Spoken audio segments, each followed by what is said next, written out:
are now listening to the War Report Podcast Network. What's up, everybody? Welcome back to the College Loop Podcast, episode 215 of the College Loop Podcast. I'm Dylan Larck. I am watching on Twitter. Here to talk to y'all today. Good Lord, I can't speak today.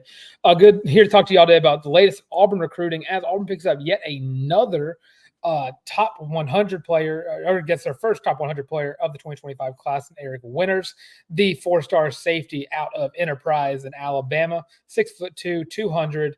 Currently is a four-star across the boards on 24/7, On3, ESPN. All of those platforms have him as a four-star. Watching his film, he is an athletic freak.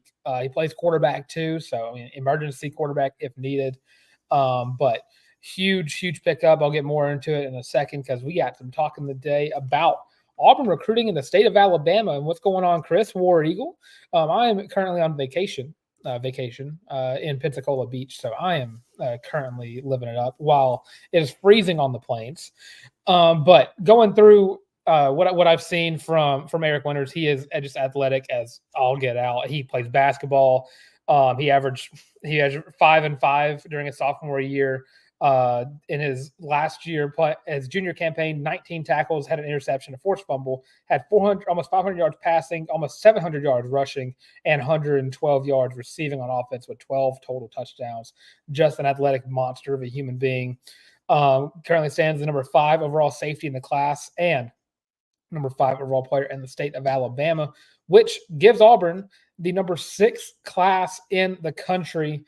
I believe I want to say fourth in the SEC, third in the SEC, right behind Alabama and Georgia. Currently, it's just because Auburn doesn't have a 5-star yet, which I believe will change in the near future. But it's just been huge to watch how Auburn has really turned into a recruiting powerhouse, not only just in the state of Alabama, but in the country. Every athlete has Auburn on the radar. And as many of you have already heard, Juju Lewis, the number 1 quarterback in the class of 2025, he was on the plains this past weekend. He still came out and said that he is still 100% with USC Trojans, which I'm not shocked by at all. I think Juju Lewis is a long shot for Auburn to even pick up. And even if Auburn did pick him up, I'm still very high on the Walker White hype train. So I don't think Auburn really goes for one of those power 5 quarterbacks that everyone wants a 5-star quarterback in every class they get, but I don't think Auburn's going to get one.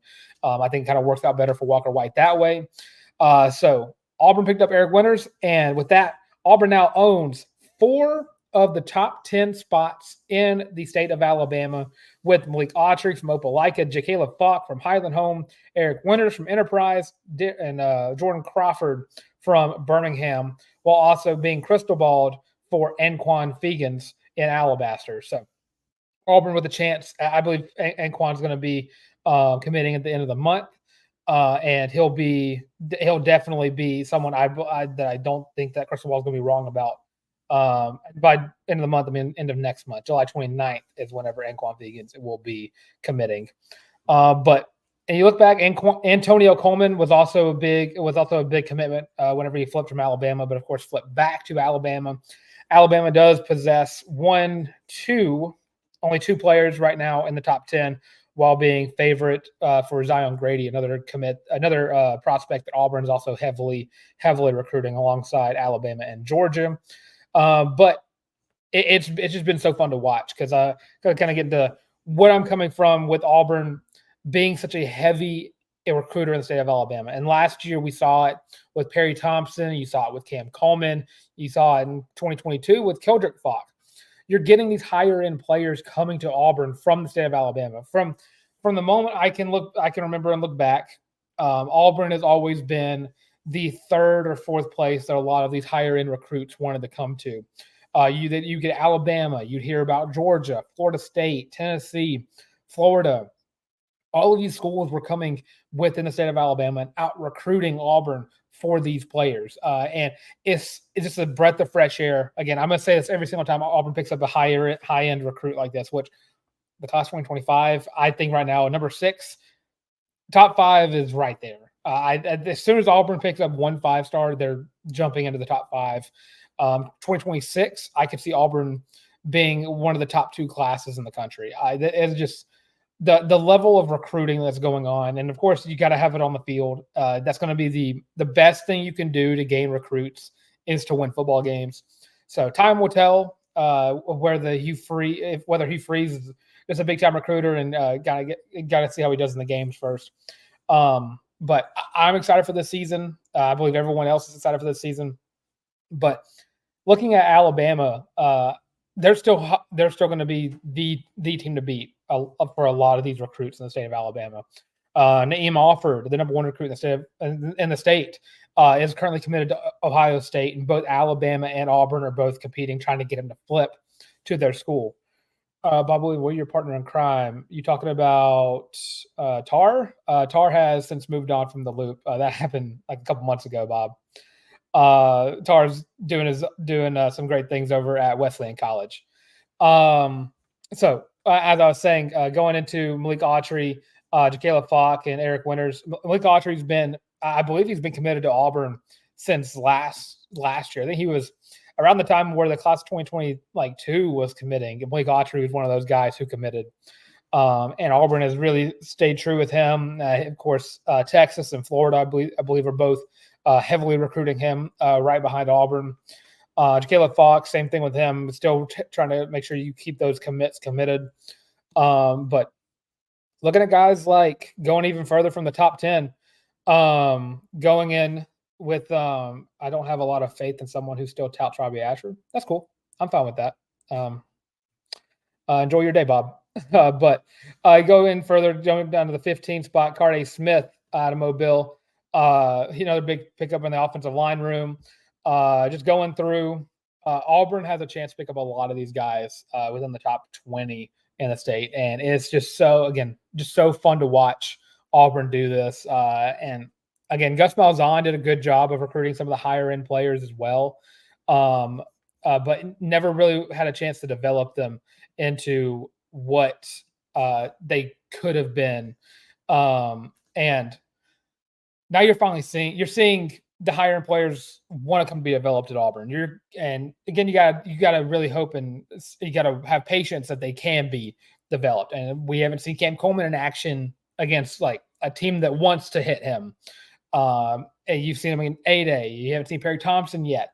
So whenever you finally see the guys on the field, you're going to start getting more of these guys committing. And of course, Big Cat Weekend is only in a couple of weeks, and that might be the biggest like couple of days ever.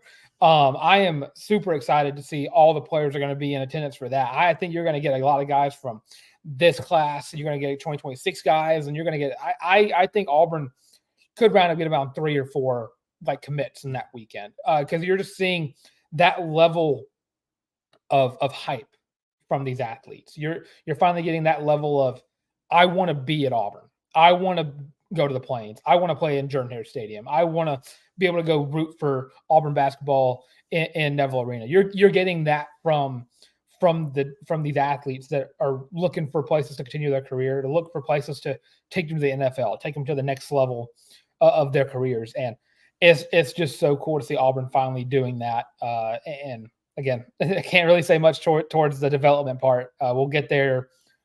We'll come back in 2 years. We'll really be talking about the development level of what Hugh Freeze can do at Auburn. It has been doing at Auburn. But again, just so cool to see Auburn finally doing that. So in your comment section below, leave where do you think Auburn's going to finish with this recruiting class? Is it going to be top 5? Is it going to be number 1 in the SEC? Where do you think it's going to be? Leave that below. Now moving on to the next news tidbit, just want to go ahead and shout out. Got some great news coming in about Brian Battie. His mom came out on the GoFundMe and said that he is officially out of the ICU and has moved to the next level of trauma care. He has made great progress, communicating more, smiling, laughing, getting words out. And it just so awesome to see Brian Battie healing. I will keep him in all of your prayers as he continues to heal and get better. It's just so great to get good news from something that happened that was so tragic. So still praying for Brian Battie, and glad to see that he is healing. And then last thing for Auburn football today, Phil Steele, the magazine is about to come out. So all you magazine people who really love the Phil Steele magazines, i.e.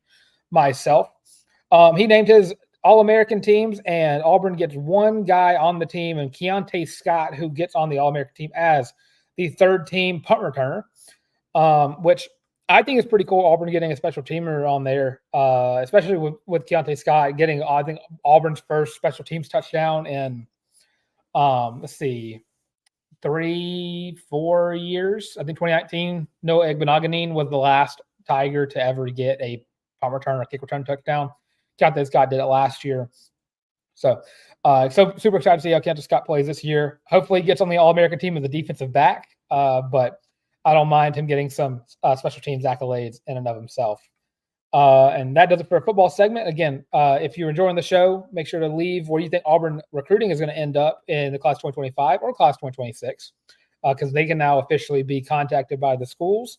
So super excited to see how the class 2026 develops for Auburn. I think that could be definitely one of the higher ranked recruiting classes of all time, because Auburn is super heavily recruiting their future. I love when schools recruit the high school level more than they recruit the transfer portal.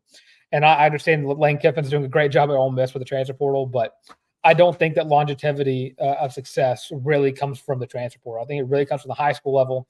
Hugh Freeze gets that. The staff gets that. The players get that. And that is just so fun to watch. But when we get back from this little ad break, we're going to go into Auburn basketball as Janai Broome calls to Aiden Holloway. So after this commercial, we'll be right back. Are you tired of having to rummage through just clothes after clothes after clothes looking for something to wear? Are you tired of your friends making fun of you for your terrible fashion sense? Well, do we have the shirt for you? Go to thewarreport.com, get your laptop out and do it right now. Go to the shop and get your very own Feelin' Loopy t-shirt as well as your college loop hat, and you can get both of them for only $25 each. Plus shipping and handling, of course. But with that, now back to your regular scheduled program. And of course, those shirts on thewarreport.com. It's now past Father's. It is Father's Day today as the show is being recorded. So hopefully you got some birthdays coming up, because I believe the next giving holiday would be, I guess, Halloween, if you want to give out Feelin' Loopy t-shirts for Halloween for the trick-or-treaters, which would be pretty funny. Can't lie. If you do that, let me know. But Auburn basketball news, Janai Broome and Aiden Holloway having a little bit of Twitter beef, as Aiden Holloway calls Clifford, I can't remember his name for a second, the best big man he's ever played with, the most talented big man he's ever played with. And Janai Broome comes out and said, "We know that's a lie."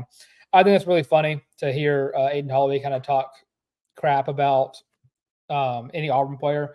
I'm not going to get – I respected Trey Donaldson when he transferred out, respected Katie Johnson when he transferred out. Those two have great careers on their next levels. Katie Johnson with George Mason and Trey Donaldson with Michigan. Aiden Holloway, I'm loving the fact that he's probably going to be the third team point guard for Alabama. They picked up just guys to just stay in front of Aiden Holloway. I don't know why he'd want to call out Janai Broome, who's going into this season as probably the best big man in the SEC. Definitely one of the best big men in the country as well. I don't understand his beef. Of course, he said he was sold on a dream. I'm guessing he was also sold on a dream of being a starting point guard for Alabama, which that is not going to happen this year. So I just want to bring light to that because I thought it was just super funny. Auburn baseball news. Auburn baseball picks up 2 transfers. One of them, both of them brothers. First one going with Andrew Dutton from Birmingham Southern, a school that no longer exists. He is a middle infielder. Last year for the Panthers, he batted a .340, had 12 doubles, 1 triple, 7 home runs, had a slugging percentage of .515. Just a pretty decent season overall. Auburn, of course, is going to be missing out on Chris Stanfield. And he had a very high fielding percentage. He's going to be a very good infielder and a very experienced player in that. It would be his 5th year of playing collegiate baseball. So glad to see his career is going to be continuing after his previous school has since closed down. I think it's going to be a pretty good pickup, especially because you need the veteran leadership after how bad last season was. Other guy I picked up is Samuel Dutton, the little brother of Andrew, going to be going into this year as a senior, as a right-handed pitcher for the LSU Tigers last year.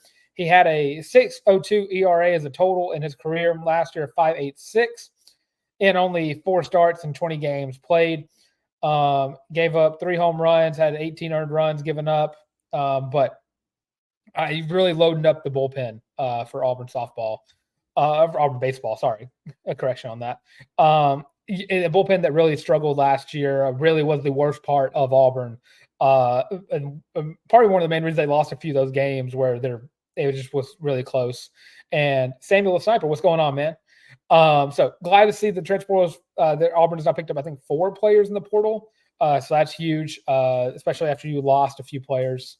But especially with the major one being Chris Stanfield. Looking for ways to replace him, looking for ways to fill the bullpen. That's what you want from Auburn baseball. That's what you want for a team trying to get better going into next year. So super excited to see how that goes out. I love that Auburn is still staying strong with Butch Thompson. I can't wait to see how the field looks next year when they finally get everything done. But overall, I'm super excited to see how Auburn baseball kind of develops after this season. Of course, I know a lot of people wanted to fire Butch, which I never really understood. I still think he's a very good coach and a very solid coach. And I believe I want to say right now, he is one. I guess I can't really say that right now after last year, but I think there was a time where Butch Thompson was the closest Auburn coach to getting Auburn a national title in the major sports. And I don't think that's a hot take. I don't think that's like a bold take. I think that's pretty close to what he's been to Omaha before. So huge pickups in the portal.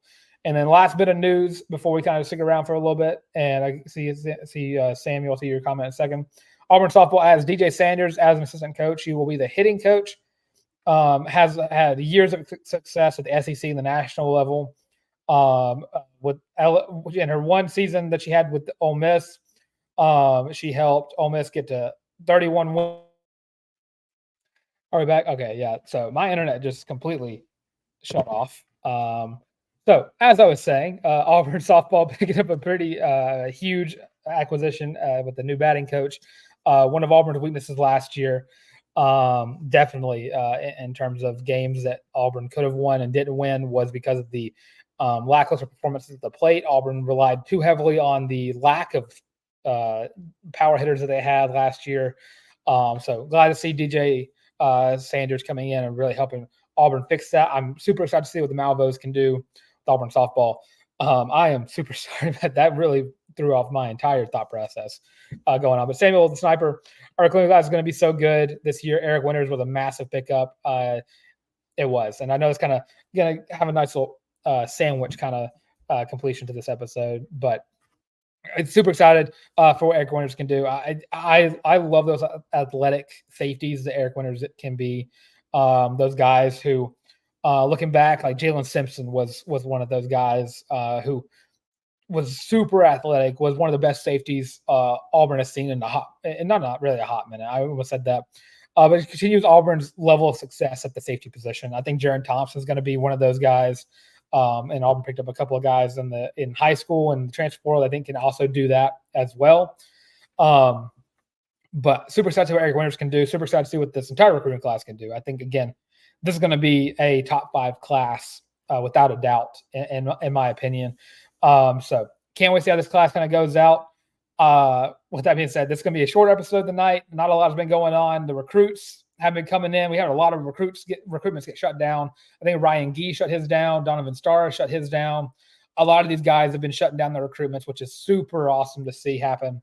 So hopefully we get some more commits coming through, and we'll have a lot more to talk about on the Tuesday show, which will be my next week of my way too early game previews with New Mexico State. The Lobos, they travel to Auburn. So that being said, thanks for tuning in to the College Loop podcast. I'm Dylan Larck, on Twitter, of course on Instagram as well at Dylan Larck at DYLEN LERCK. And of course, you can catch me on right here on the College Loop Podcast. We should like, comment, subscribe. Leave your thoughts for Auburn's recruiting cycle for this year and next year's. And, of course, follow us on TikTok, Twitter, Facebook, Instagram, the works, all at the College Loop. And, of course, all that being said, thanks for tuning in.